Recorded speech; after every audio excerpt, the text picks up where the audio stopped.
Em nome do Pai, do Filho, do Espírito Santo.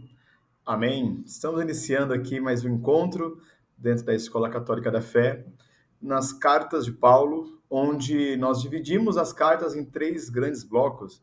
As cartas escritas enquanto Paulo estava no cativeiro, as cartas escritas por Paulo, chamadas cartas pastorais, tá?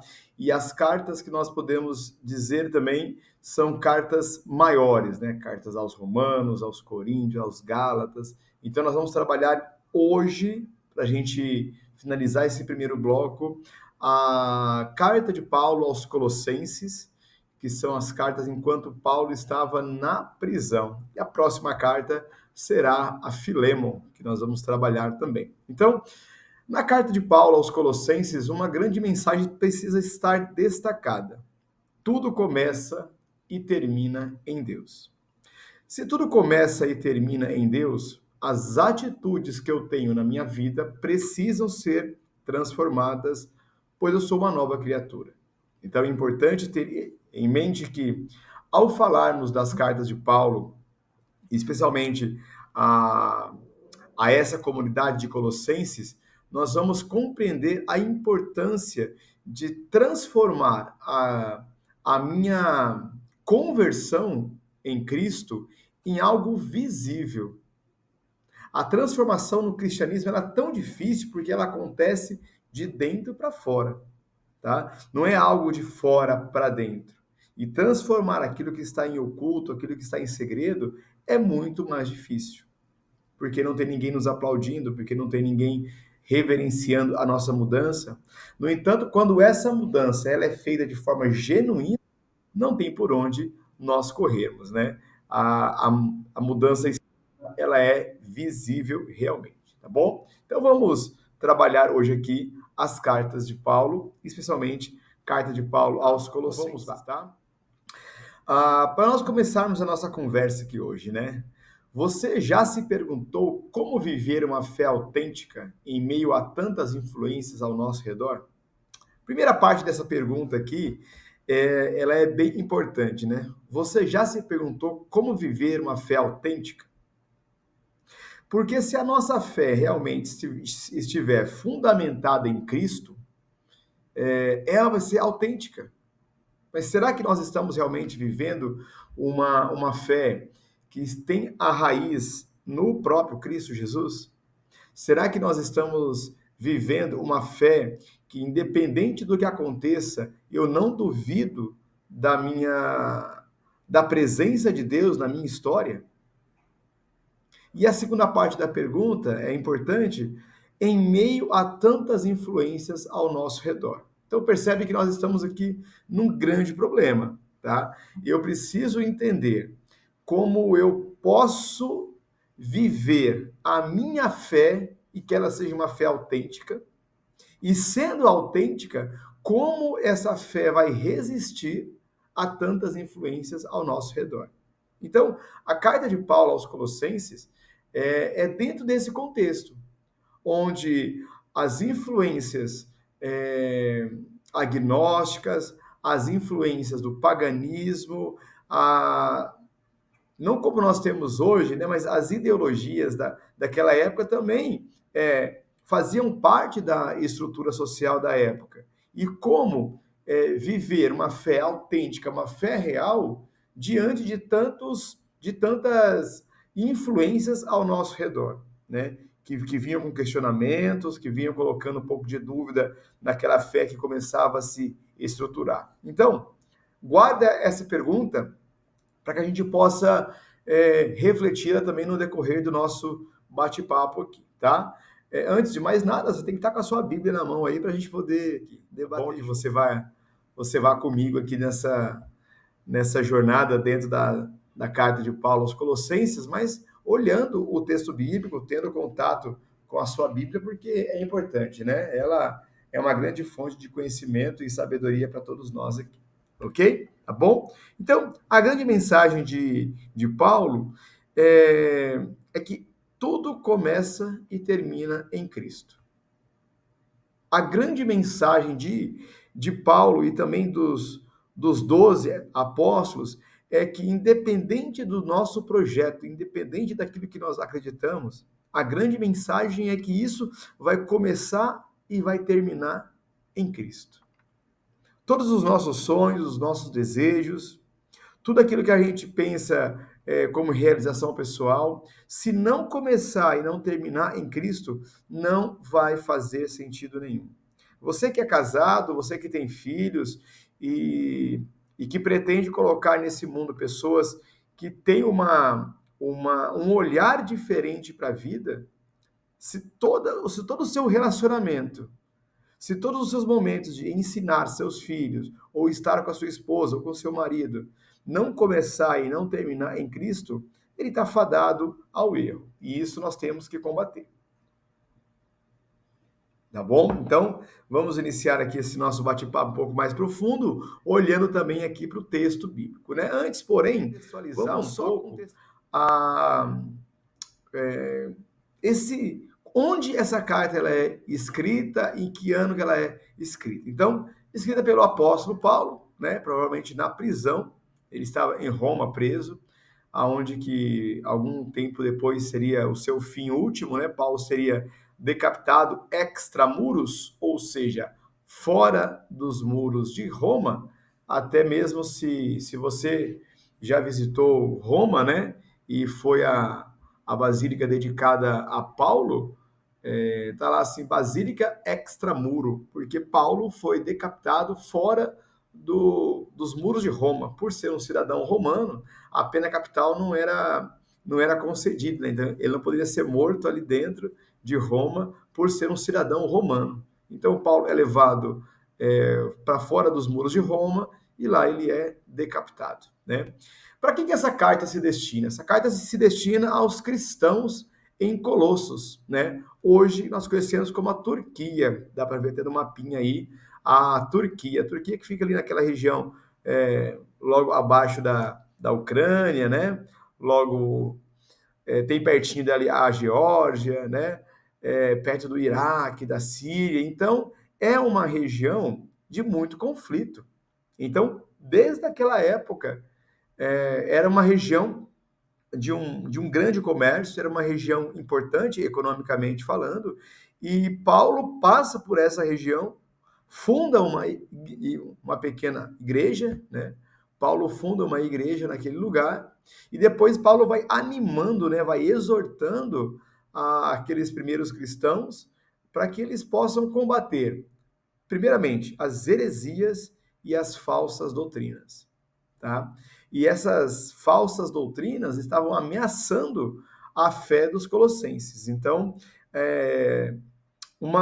vamos imaginar uma fé que não era tão forte, quando ela está se estruturando e uma enxurrada de outras pseudo-verdades acontecem, essa fé pode ser abalada. Então, o propósito real de Paulo ao escrever a essa comunidade de Colossos, né, para combater essas heresias, as falsas doutrinas, combater esse sincretismo que acaba tirando a identidade de uma nova religião, tá? E também o gnosticismo, que é a incapacidade de falar assim, puxa vida, será que tá bom, Deus existe, mas não sei definir direitinho, né? Então, o agnóstico é essa pessoa que tem essa visão de mundo e visão religiosa também, tá bom? Então vamos seguir aqui. A carta está dividida em 4 capítulos. É uma carta curta. Se você pegar para ler assim, meia hora você lê a carta inteira, mas se você se debruçar profundamente, como nós pretendemos fazer aqui hoje, nós vamos gastar mais tempo. Então hoje eu vou te dar algumas chaves de leitura para que você possa entender um pouco dessa carta, entender um pouco desse grande movimento aqui, tá? Então a primeira parte da carta é a exaltação a Cristo. Paulo vai repetidamente falar em várias vezes que Cristo é o Senhor. Então nós ao olharmos, né, lá já logo no primeiro capítulo, lá no versículo 15, ele fala o seguinte: ele é a imagem do Deus invisível, o primogênito de toda a criatura, porque nele foram criadas todas as coisas, no céu e na terra, as visíveis e as invisíveis. Então Paulo exalta Cristo como sendo o Senhor de tudo, nesse lugar que nós vivemos, né? Essa carta também, esses capítulos pouquinhos, né, que nós vamos trabalhar aqui hoje, ela vai falar contra as falsas doutrinas, tá? Como Paulo identificava essas falsas doutrinas? Tudo aquilo que era contrário ao que Cristo pregou. O amor ao próximo, o amor incondicional ao outro, não ao pecado, mas à pessoa, tá? E ele vai falar também da importância de uma vida cristã sendo percebida na prática. Como ser cristão no dia a dia, tá? E no final do texto de Colossenses, ele passa as instruções e faz as suas despedidas também, tá? Então seguimos aqui. Bom, se você pegar o primeiro capítulo, né, de Colossenses, de 15 a 20, eu já li o 15 até o 17, né? Vamos pegar aqui o comecinho do 17, tá? Ele fala o seguinte: é antes de tudo e tudo nele subsiste, está falando sobre Cristo, tá bom? É a cabeça da igreja, que é o seu corpo, é o princípio, o primogênito dos mortos, tendo em tudo a primazia, pois nele aprouve a Deus fazer habitar toda a plenitude. Paulo, ele já manda o recado que ele quer logo no começo. Logo no começo dessa carta, Paulo já manda o seu recado, tá? Ele fala: Cristo é a cabeça e nós, a igreja, somos o corpo. Não fazemos nada sem ele, porque por meio dele tudo foi feito. Então, se nós olharmos aqui no finalzinho, no versículo 20, né? Vamos um pouquinho antes, lá no 19. Pois nele aprove a Deus fazer habitar toda a plenitude e reconciliar nele e para ele todos os seres, os da terra e os do céu, realizando a paz pelo sangue de sua cruz. Então, Paulo, logo no primeiro capítulo, ali do versículo 15 ao 20, ele vai falar da supremacia de Cristo, que Cristo é a imagem do Deus invisível. Se até então nós não tínhamos uma visão de quem era Deus, Cristo se torna essa imagem do Deus invisível, onde ele se coloca na humanidade, se torna um de nós, não para se fazer como nós, mas para nos elevar a Deus, né? Ele coloca também nesses primeiros versículos que Jesus é o Criador e o sustentador de tudo. Ele é o sustentáculo dessa vida. Eu arrisco até dizer, se por um segundo Jesus tirar o pensamento do nosso planeta, do nosso lugar que habitamos, isso daqui vira pó, isso aqui se esfarela. Né? Então, Jesus ele consegue controlar e dá para todos nós aqui essa possibilidade de viver e realizar a nossa missão.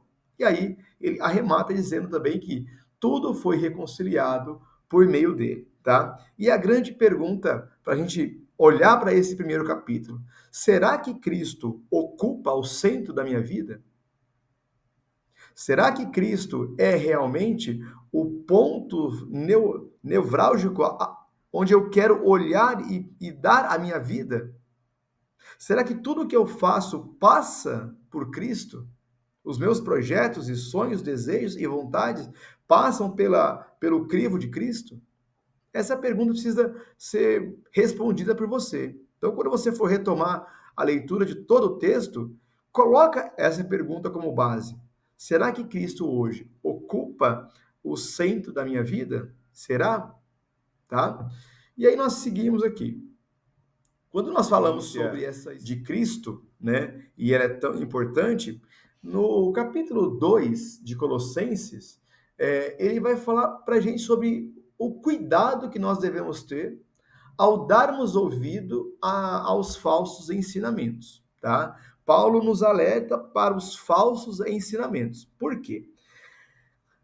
Se nós olharmos e fizermos uma analogia com o Antigo Testamento, lá em Gênesis, né, e nos perguntarmos qual foi o maior erro de Eva, alguns vão falar que foi comer o fruto proibido, tá? E eu falo que não. O maior erro de Eva foi dar ouvidos à serpente. Porque ao abrir espaço para aquilo que não edificava, a ela modificou a forma de pensar e de agir. E assim acontece conosco também. Quando nós damos espaço àquilo que tem cheiro ruim, não fede bem, você sabe que não vai sair coisa boa, mas mesmo assim você cultiva, você abriu espaço para que a sua fé seja fortemente atacada e, na sequência, todos os seus valores e quem você é também, tá? Então, cuidado com os falsos ensinamentos. No capítulo 2, ele vai trazer isso muito forte para a gente. Cuidado com os falsos ensinamentos, né? Ele vai falar lá no primeiro versículo do capítulo 2, Paulo fala o seguinte: e quero que saibais como é grande a luta em que me empenho por vós. Paulo passou por um processo de descoberta da própria fé muito grande. Paulo passou por todo esse processo pesado de perseguir cristãos, de estar com esses cristãos presos, torturando, mas depois ele teve uma experiência com Cristo que foi importantíssima. E essa experiência mudou a forma como ele enxergou a experiência cristã. Tá? Só ele sabia realmente na prática ali como era importante combater os falsos ensinamentos. Porque, inclusive, Paulo passa a perseguir cristãos no começo, quando Saulo, né? Porque ele acreditava fortemente que ali haviam pessoas que deturpariam a fé judaica. Mas ao viver uma experiência com Cristo, essa concepção muda, né? Então Paulo, ele vai alertar no capítulo 2 sobre as falsas filosofias, né? Aquelas filosofias vazias, aquelas tradições humanas que não levam ninguém a lugar nenhum, né? E ele vai bater muito forte na tecla de que Cristo habita toda a plenitude de Deus. Tá? Ao olhar para Jesus, ao olhar para suas ações, ao imitar Jesus, nós estamos de frente para tudo aquilo que Deus é. Então, em Jesus, Deus está plenificado. Então, quando nós olhamos, eu até convido você, no capítulo 2, importante, né? No capítulo 2, versículo 20, ele fala o seguinte, ó: se morreste com Cristo para os elementos do mundo, interessante, né? Se morreste com Cristo para os elementos do mundo, por que vos sujeitais como se ainda estivesseis no mundo? Se eu olho para Jesus e ele é a minha referência, por que eu vou continuar realizando falsas idolatrias? Por que eu vou continuar fazendo sacrifícios que não têm sentido algum? Então, Paulo fala que isso é tudo vazio. Ao encontrar Jesus, tudo perde o sentido diante da grande proposta que é Jesus, né? E lá no versículo 23, ele fala o seguinte: tem, na verdade, a aparência de sabedoria pela religiosidade afetada, pela humildade e mortificação do corpo, mas não tem valor algum se não for para a satisfação da carne. Então, todos aqueles movimentos, aqueles rituais vazios, nada tem a ver com Deus e com Jesus. É apenas para satisfazer a minha carne, tá? Então, quando você for aprofundar essa grande leitura, eu peço que você já vá grifando aquilo que você achou importante, mas traga para esse capítulo 2 essa pergunta: como discernir o que é verdade? O que é verdade no mundo de hoje? Você consegue me dizer o que é verdade no mundo de hoje? Porque nós temos um grande problema, tá? Falar a verdade, que é Cristo Jesus, para muitas pessoas é sinal de intolerância religiosa. Mas nós precisamos lembrar, intolerância é quando eu não permito com que você expresse os seus sentimentos, as suas crenças e tudo aquilo que você quer dizer, tá? Isso é intolerância.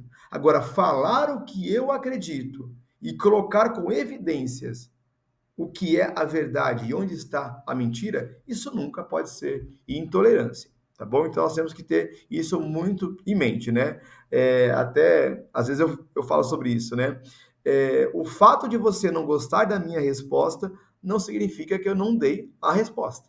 né? Tá bom? Então, Paulo também ele atacava muito isso, a questão das falsas idolatrias. Então, como discernir o que é verdade? Tá bom? Como discernir o que é verdade? Sabemos que a verdade é só uma, e ela não é uma ideia, ela é uma pessoa, tá? Eu sou o caminho, a verdade e a vida. Ninguém vai ao Pai se não passar por mim. O que é passar por Cristo? É olhar para a sua vida, imitar as suas ações, o seu jeito de ser, de agir, claro que com guardadas as devidas proporções, né? Mas entender que a verdade não é uma ideia, a verdade é uma pessoa que esteve nesse mundo e nos ensina a como seguir a Deus. Seguindo Tá? aqui. Um terceiro ponto que nós precisamos destacar é a vida nova em Cristo. Tá? Paulo vai destacar para a gente que, lá no capítulo 3, ele fala o seguinte: se, pois, ressuscitaste com Cristo, procurais as coisas do alto. Cristo está sentado à direita de Deus. Se eu realmente busquei a Cristo, a minha vida tem que ser toda para Cristo. E ela deve refletir essa minha transformação.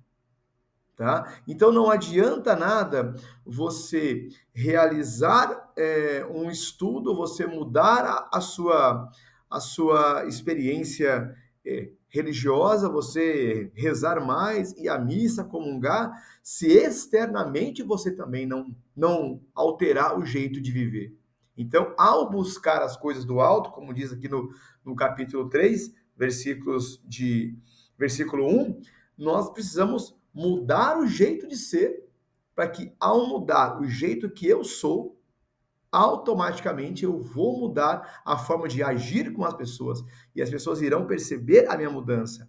E isso aconteceu também com o apóstolo Paulo, tá? Do ato da sua conversão até a aceitação pelos discípulos de Jesus foram quase 4 anos de provação, de mostrar realmente que ele havia mudado. Então, eu preciso buscar as coisas do alto, despir-me do velho homem e revestir-me do novo homem. E o que é revestir-me do novo homem? É entender que Cristo é o meu começo e o meu fim. E as minhas obras são misericórdia, paciência, amor, humildade, bondade, tá? Todos esses atributos que nascem da minha experiência profunda com Cristo, precisa passar primeiro pelo meu coração, pela minha razão e se transformar numa ação pró as pessoas que eu conheço, tá? Então, nesse momento, quais roupas antigas eu preciso tirar do meu coração?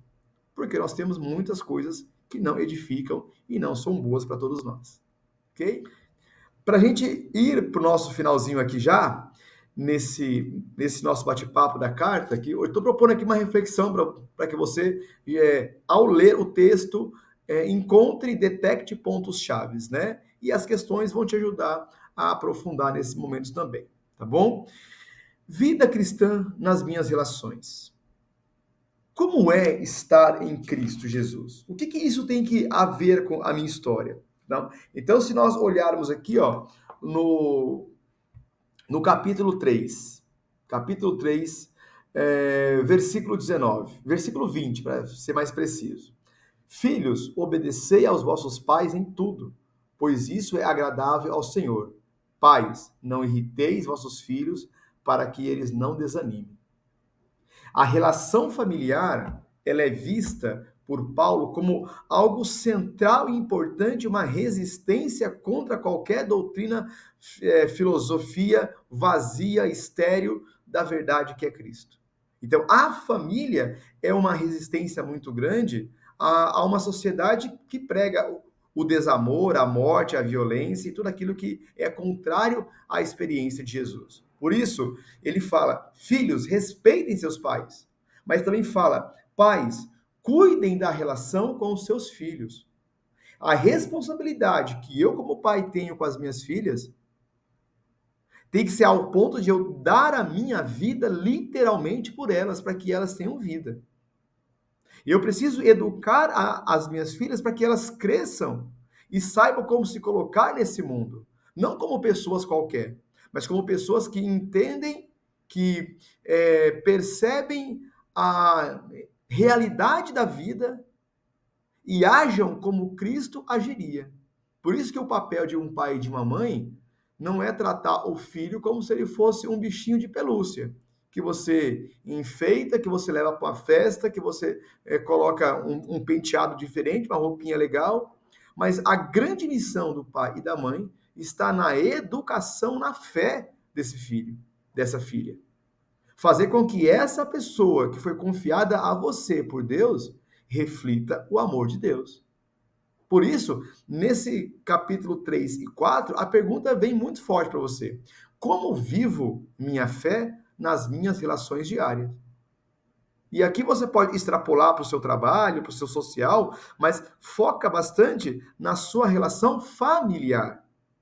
Cristo habita a sua casa? Cristo habita as suas relações familiares?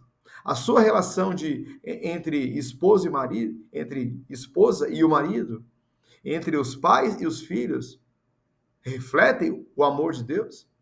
Refletem a presença de Cristo? Olha como é importante, e Paulo fala: filhos, obedecei aos vossos pais, pois isso agrada ao Senhor.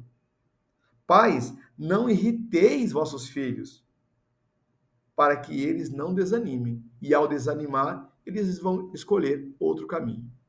Tá? Certo? Conteúdo aqui, né, para a gente poder conversar. Muito importante. Então, para a gente finalizar esse nosso bate-papo sobre Colossenses, né, eu queria que você fizesse um exercício, tá? Que você pudesse fazer uma leitura de Colossenses 3, de 1 a 17, em silêncio.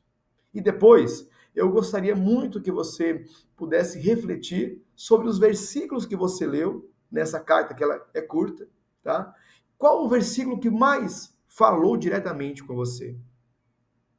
Uma segunda questão: o que significa na prática buscar as coisas do alto? Será que abandonar velhos hábitos é buscar as coisas do alto? Uma pergunta para você trabalhar. E uma terceira aqui: qual atitude irei modificar nesta semana? Então, que você possa não mudar tudo aquilo que você é, mas que você possa mudar quem você está sendo hoje, para que o amanhã seja um pouco melhor, o dia seguinte um pouco melhor e você tenha realmente uma vida. Okay? Então, me despeço de todos vocês aqui, agradeço muito esse nosso bate-papo. Nós estamos aqui nessa terceira carta de Paulo, né? Nesse bloco das cartas da prisão, mas que você possa estar conosco, aprender e crescer na fé com a Escola Católica da Fé. Em nome do Pai, do Filho, do Espírito Santo. Amém. Que Deus vos abençoe sempre. Fiquem com Deus.